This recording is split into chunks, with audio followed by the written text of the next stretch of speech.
আসসালামু আলাইকুম। আমি তাজুল ইসলাম।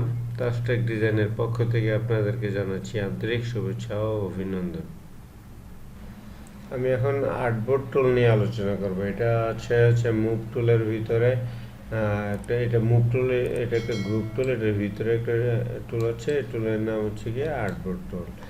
আর্টবোর্ড টুল হচ্ছে গিয়ে আমি একটা পেজের মধ্যে অনেকগুলো পেজ নিয়ে কাজ করতে পারবো।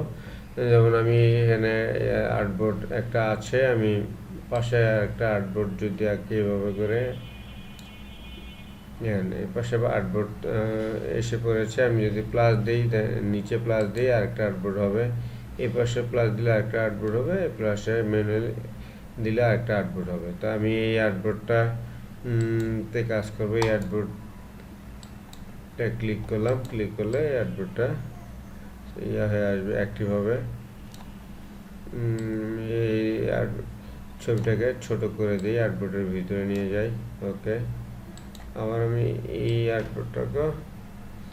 এই ছবিটাকে এই আর্টবোর্ডের ভিতরে নিয়ে যাই। তো দুইটা আর্টবোর্ড হয়ে গেছে আমার। আর্টবোর্ড এখানে আর্টবোর্ড 2, আর্টবোর্ড 1। আমি ইচ্ছা করলে আরও অনেকগুলো আর্টবোর্ড নিয়ে কাজ করতে পারবো।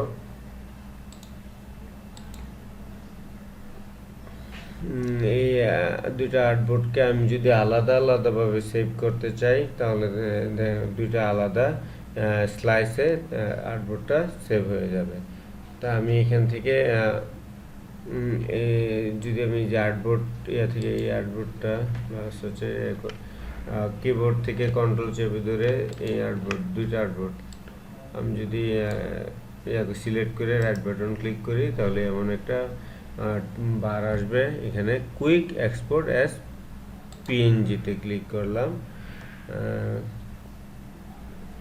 ক্লিক করে আমি এখানে একটা রাইট বাটন ক্লিক করে একটা নিউ ফোল্ডার আমি যদি স্লাইস অফ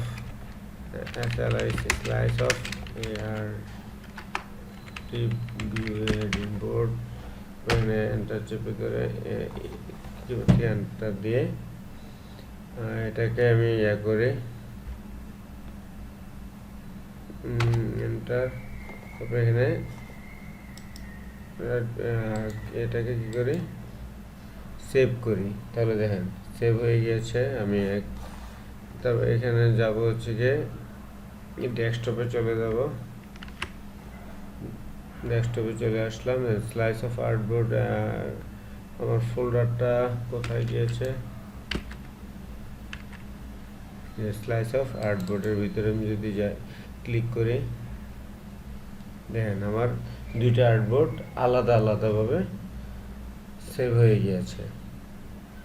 এভাবে করে আমরা অসংখ্য আর্টবোর্ড নিয়েও আমরা কাজ করতে পারি।